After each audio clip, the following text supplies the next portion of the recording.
आप देख रहे हैं कथा व्यथा यूट्यूब चैनल की स्पेशल प्रस्तुति, न जिसका आदि न अंत, वो है अनंत। धार्मिक चर्चाओं का अनोखा संगम। नमस्कार। जय श्री श्याम, जय श्री श्याम, जय श्री श्याम। कथा व्यथा यूट्यूब चैनल की अद्भुत प्रस्तुति अनंत में आप सुन रहे हैं रामायण की अनसुलझे रहस्य। इसी कड़ी में आज आप सुनेंगे कि कैकेयी ने राम को वनवास क्यों दिया। ये कारण सभी लोग जानते हैं, लेकिन इसके पीछे एक और कारण था कि वह राजमुकुट जो सुबह राम को धारण करना था, जिससे राम का राज्य तिलक होता, वह दशरथ के पास था ही नहीं। कहाँ था वो राजमुकुट? कैसे दशरथ ने कैकेयी की लाज बचाई थी और वो राजमुकुट कहाँ पहुँच गया था? जिस प्रकार से कैकेयी ने आज अपनी उस वचन को निभाते हुए दशरथ से अपने ऊपर पूरा आरोप ले लिया था। जानने के लिए सुनिए पूरी कथा। राजमुकुट आखिर था कहाँ? जय श्री श्याम, जय श्री श्याम, जय श्री श्याम।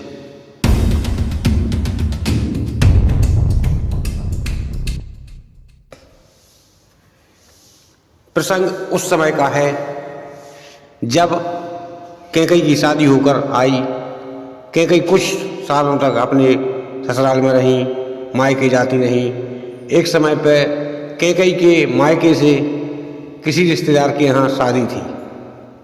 जैसे आप लोग भी जाते हैं, किसी रिश्तेदार के यहाँ शादी होती है, हम आप सभी लोग जाते हैं। उसी प्रकार से निमंत्रण दशरथ को आया कैकेयी के मायके संबंध से। वहाँ से महाराज दशरथ अपनी सेना को समेत लेकर कैकेयी, दशरथ, मंत्रीवर सुमंत और सेना लेकर के आगे बढ़े। निमंत्रण करने के बाद जब दशरथ लौटे तो वह रास्ता जहाँ से आता था वह पंपापुर बाली का राज्य पड़ता था।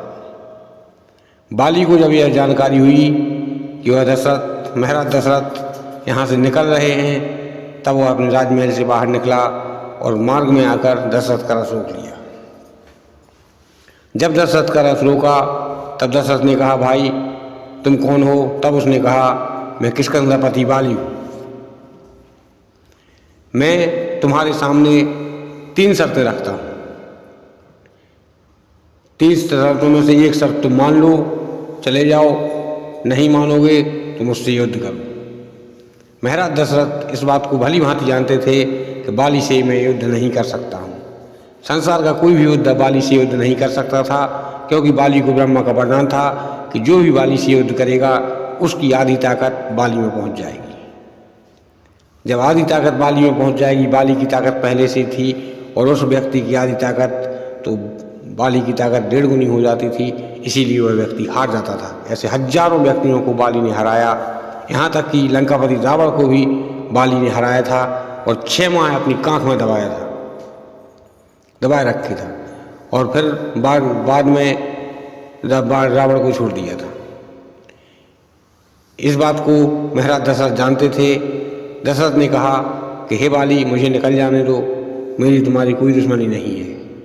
तब बाली बोला, दुश्मनी से मतलब नहीं है, यहाँ बल की परीक्षा हो रही है। यदि तुम बल आजमाना चाहते हो तो अखाड़े में आ जाओ, वरना मेरी 3 शर्तें मानो। 3 शर्त में से एक शर्त माननी पड़ेगी। तब महाराज दशरथ विवश और लाचार होकर बोले कि हे बाली, यदि तुम नहीं मानते हो तो अपनी शर्तें बताओ। बाली ने कहा, मेरी पहली शर्त है कि मुझसे युद्ध करो और विजय हो अपने घर जाओ।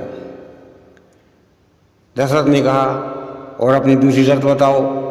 तब बाली ने कहा, दूसरी शर्त है अपनी रानी को मेरे यहाँ छोड़ दो और तुम बिना रानी के चले जाओ। दशरथ ने कहा, अपनी तीसरी शर्त बताओ। तब बाली ने कहा कि मेरी तीसरी शर्त है कि जो तुम्हारे सर पर राजमुकुट रखा हुआ है, ये मुकुट मेरे कदमों में रख दो और तुम बिना मुकुट के चले जाओ। इन शर्तों में से 3 शर्तें हैं, 3 में से एक मानना होगा, वरना मैं तुम्हें नहीं जाने दूंगा। महाराज दशरथ ने कहा कि अब तो वचन के पायबंद हैं। आपके यहाँ तो कहा जाता है कि रघुकुल रीत सदा चली आई, प्राण जाए पर वचन न जाई। आपको हमारे वचन मानने होंगे, मानो या ना मानो ये आपकी मर्जी नहीं है, मेरी मर्जी चलेगी, आपको मानना ही होगा। तब महाराज ने कैकई से कहा, बाली से कहा कुछ समय दो। बाली ने कहा ठीक है, तुम कुछ समय ले सकते हो। मंत्री व सुमंत और कैकई तीनों दशरथ पर सवार थे। मंत्री व सुमंत रथ हाँक रहे थे, महाराज दशरथ और कैकई बैठे हुए थे। तब दशरथ ने कैकई से कहा कि हे रानी कैकई, मैं इस पापी से युद्ध नहीं कर सकता हूँ, क्योंकि संसार का कोई भी योद्धा है उससे युद्ध नहीं कर पाएगा। जो भी युद्ध करेगा उसकी आधी ताकत इसमें चली जाएगी और वो हार जाएगा। अब दूसरी शर्त है। इस पर कैकई बोली महाराज कुछ कहने की आवश्यकता नहीं है। आज यदि आप मेरी लाज बचाते हैं तो जब समय आएगा तो मैं आपकी लाज बचा लूँगी। तब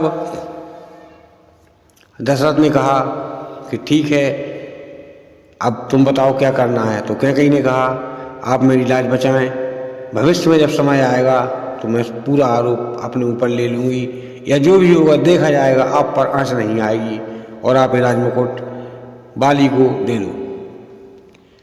तब दशरथ ने यही करना उचित समझा, क्योंकि कैकई को दशरथ बाली को दे नहीं सकते थे, उससे युद्ध कर नहीं सकते थे। इसीलिए चुपचाप जाकर अपना राजमुकुट उतार कर बाली के चरणों में रख दिया। बाली ने कहा ठीक है, अब तुम जा सकते हो।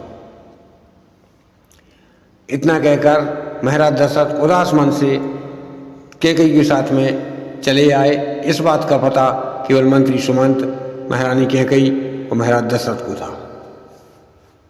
बाकी सेना आगे थी, कुछ सेना पीछे थी। सेना वालों को कोई पता नहीं था क्या वार्तालाप हुई और क्या कुछ हुआ। अब धीरे धीरे समय व्यतीत हुआ। राम लक्ष्मण भरत शत्रुघ्न का जन्म हुआ, गुरुकुल गए, बाल अवस्था रही, पढ़े, सब कुछ किया और अंततः वो समय आ गया कि जब सुबह ये महाराज ने अपने गुरु से पूछा और गुरु ने बता दिया, मुहूर्त बता दिया कि फला फला मुहूर्त में राम का राज्याभिषेक होगा।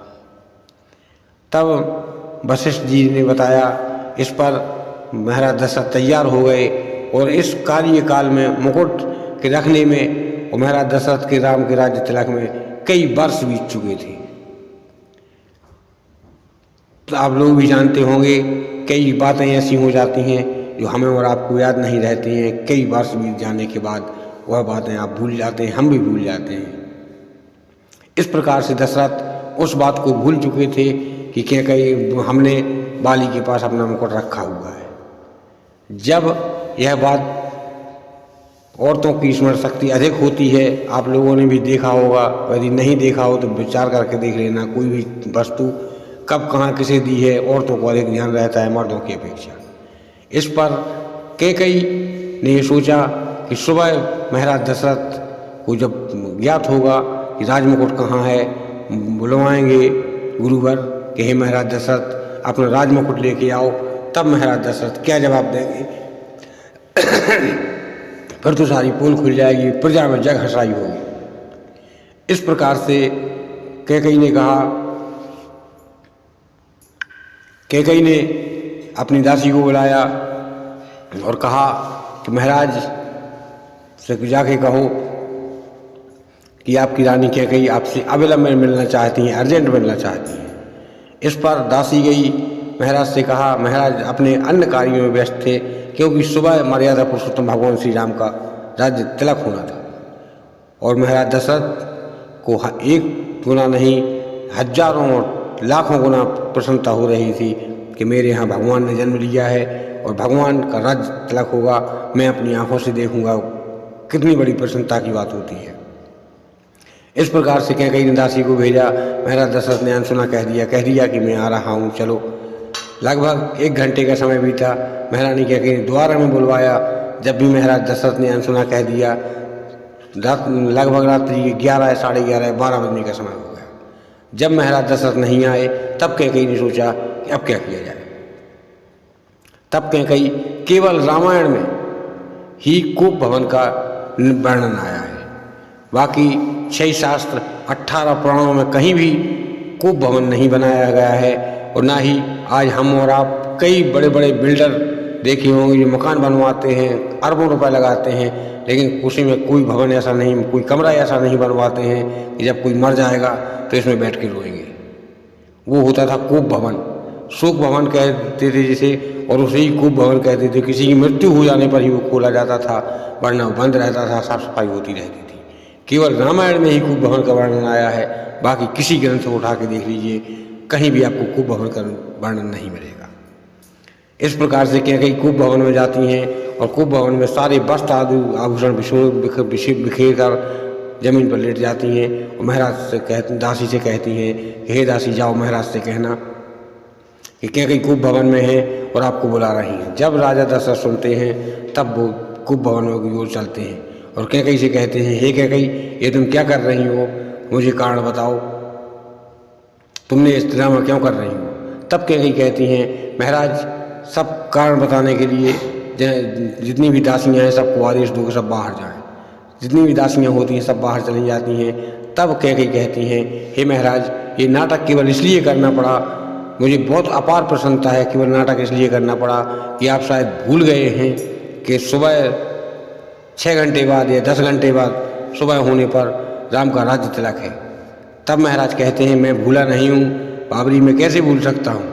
इस पर कैकई कहती हैं कि मैं वो भूलने की बात कर रही हूँ कि जब राज्य तिलक होगा तब राज मुकुट की भी जरूरत पड़ेगी। अब आप स्मरण कर लीजिए कि आपका मुकुट कहाँ है। इस पर दशरथ सुनते ही दशरथ को मूर्छा आ जाती है और मूर्छित होकर दशरथ जमीन पर गिर जाते हैं। इस प्रकार कैकई पानी डालती हैं दशरथ के ऊपर। कुछ देर बाद दशरथ को होश आता है। फिर दशरथ कैकई से कहते हैं कि हे प्राण प्रिय, अब बताओ मैं क्या कर सकता हूँ। तब कैकई कहती हैं कि हे महाराज दशरथ, आपने उस दिन मेरी प्राण बचाए थे, मेरी लाज बचाई थी, अब मैं आपकी लाज बचाऊंगी और आपके प्राण बचाऊंगी। मैं सारा आरोप आप पर ले लूँगी और ऐसा कुछ करूँगी कि जिससे दुनिया मुझे ही दोषी ठहराए, आपको दोषी ना ठहराए। तब दशरथ कहते हैं, ऐसा तुम क्या करोगी। तब कैकई कहती हैं कि हे महाराज, मैं आपसे 2 वचन चाहती हूँ। तब दशरथ को ये ज्ञात नहीं था कि क्या वचन मांग रही हैं और इसी में सारे मुकुट का रहस्य छुपा हुआ है, पब्लिक को पता भी नहीं चलेगा और सारा काम हो जाएगा। तब महाराज कहते हैं कि हाँ, वरदान मांग लो। तब वह कहती है, पहले से राम को 14 वर्ष का वनवास और दूसरे से भरत को राजगद्दी। तब महाराज कहते हैं कि राम को वनवास देने की क्या आवश्यकता है, भरत को राज्य में दे सकता हूँ लेकिन राम को वनवास देने की क्या आवश्यकता है। तब कैकई कहती हैं कि भरत का राज मुकुट होगा तो मुझे ज्ञात है कि उसमें राज मुकुट की आवश्यकता नहीं पड़ेगी राज तिलक में, लेकिन राम का राज्य तिलक होगा तो उसमें राम आवश्यकता पड़ेगी। यदि राम साथ में रहेंगे तब भरत को भी राज्य तिलक होगा, तब भी मुकुट की आवश्यकता पड़ेगी। इसीलिए मैं चाहती हूँ कि आप मुझे वचन दें कि राम को 14 वर्ष का वनवास हो। 14 वर्ष के बाद जब राम आएंगे इज्जत की तब देखी जाएगी, लेकिन अभी का केवल समय निकल जाएगा, आपकी लाज बच जाएगी, मेरे वचन आपके वचन बच जाएंगे और मेरी लाज उस दिन आपने बचाई थी, आज मैं आपकी लाज बचा लूँगी। यदि आप समर्थन दें तब मैं ये करूँगी, और अगर अपमान करवाना हो अपना और जग हंसाई करवानी हो कि मुकुट बाली के पास रखा है, पूरी अयोध्या को और पूरे संसार को पता चल जाएगा, ये करवाना है, तब आप वो कर सकते हैं। इस पर राजा दशरथ कहते हैं, हे प्राण प्रिय, तुमने अपनी वचन की लाज रखी है, अब तो मुझे मजबूरी में यह करना पड़ेगा। इस पर महाराज दशरथ कैकई को वचन देते हैं कि मैं राम को 14 वर्ष का वनवास देता हूँ और भरत को राजगद्दी देता हूँ। इसके बाद रामायण में क्या हुआ आप सभी लोग जानते हैं। ये कथा गूढ़ रहस्य था जो मैंने आपको बता दिया है। बाद में बाद में जब राम वन से वापसी आते हैं तब वो मुकुट भगवान पर कैसे मिलता है अभी सुनिए।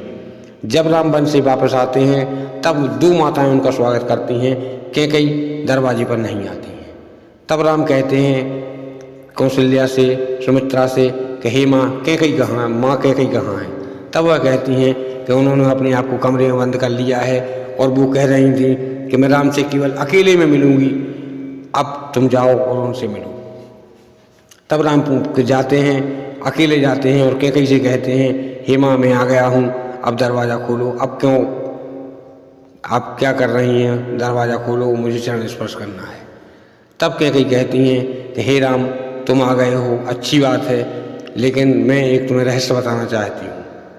तब राम कहते हैं, हे माँ बताइए, ऐसा कौन सा रहस्य है जिससे मेरे पिता की मृत्यु हुई और मुझे वन भोगना पड़ा। तब कैकेयी कहती हैं, पूरी घटना राम को सुनाती हैं और कहती हैं कि मुकुट किष्किंधा में बाली के पास रखा है, जब तक तुम वो मुकुट नहीं मंगाते हो तब तक मैं दरवाज़ा नहीं खोलूँगी और ना ही अन्न जल ग्रहण करूँगी। तब राम कहते हैं कि जो आज्ञा माता श्री, आज्ञा लेकर तत्काल हनुमान जी को बुलाते हैं और कहते हैं, हे पवन पुत्र, तुम्हें अविलंब हमारा एक कार्य करना होगा। इस कार्य के लिए पवन पुत्र हमेशा तैयार रहते हैं और भगवान से कहते हैं कि हे प्रभु, कहिए क्या कार्य है, आदेश दीजिए। तब भगवान कहते हैं कि जाओ पवन पुत्र, और किष्किंधा में हमारा राजमुकुट रखा हुआ है और तुम उसे उठाकर जितनी जल्दी हो सके उतनी जल्दी वापसी आओ। इस प्रकार से पवन पुत्र जय श्री राम करते हैं और पलक झपकते ही, जिस समय में आप पलक झपकते हैं उस समय में भगवान हनुमान जी जाकर किष्किंधा में उसी मुकुट के पास पहुंचते हैं और अगले पलक झपकते ही हाथ में लेकर भगवान को पेश कर देते हैं। तब भगवान कहते हैं कि हे माँ, मुकुट आ गया है, अब आप दरवाज़ा खोलें।